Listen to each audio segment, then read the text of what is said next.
Hello friends, সবাই কেমন আছো? আমরা ভালো আছি। আর আজকের ওয়েদারটা দেখেছো? রাত্রির থেকেই বৃষ্টি হচ্ছে।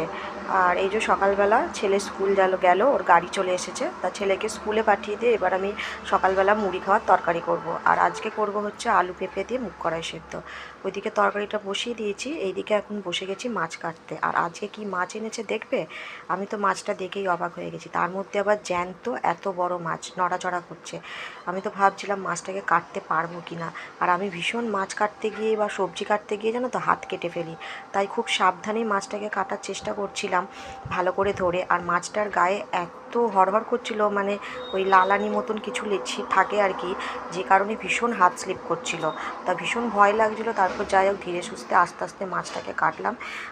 আর একটা কথা বলি, কিছু মানুষ আছে যাদেরকে জানো তো এই মাছের আঁশ ছাড়ানোর মতন মনে হয়, তাদেরও যদি একটু আঁশ ছাড়িয়ে দিতে পারতাম খুব ভালো হতো। তা যাই হোক মাছ কাটা ধোয়া বাছা হয়ে গেছে, আর এদিকে আমার মুড়ি খাওয়ার তরকারিও হয়ে গেছে।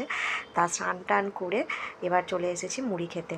আর এইদিকে আমার কর্তাও খেতে বসে গেছে। চলো সকালবেলা টিফিনটা করে নিই। Tata, by.